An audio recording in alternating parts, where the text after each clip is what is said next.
This is day 2 of our stay in Aruba. We are super excited because today we've got a special tour around the island with the ABC Tours of Aruba, and we are going to get started. Here we are at the tour center.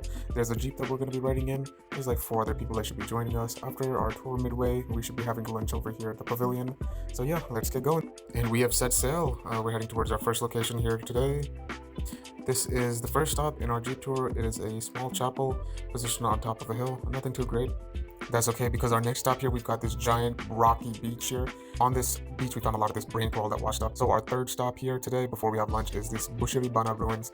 It looks like a fort of some kind, but this place was actually a gold mine or a gold milling factory. Aruba was basically like the Silicon Valley of the Caribbean. There was several thousands of tons of gold that was mined on this tiny little island. Amazing views by the beach and the history of what was once a gold mine.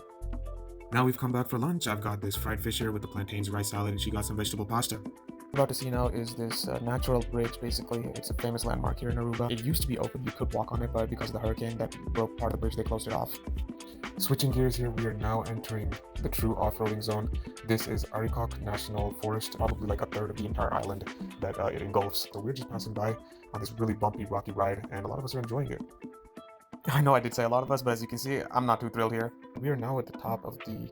Basically, we had to go all the way through the off-road path inside the forest, and it takes us to kind of like the top of the mountain, or it's not really a mountain, like, a hill, where we can kind of get a view of much of the island here.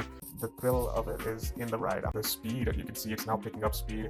This is what they are to remember when they think about Aruba, the crazy driving experience through this off-road path into Aruba National Forest.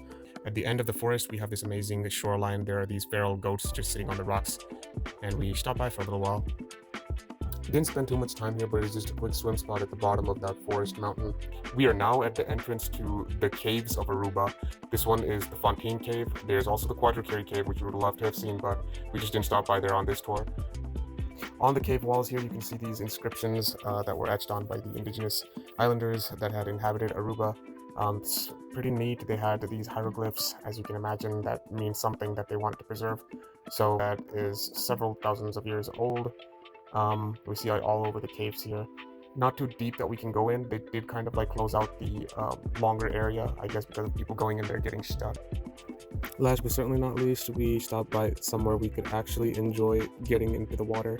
This was Baby Beach. It is a low tide beach where everyone can enjoy, and yeah, we certainly enjoyed our trip. So yeah, we are now heading back. Big shout out to ABC Tours for giving us this great experience. Stay tuned. Tomorrow we've got another exciting adventure waiting us, and we hope to see you guys then. Ciao.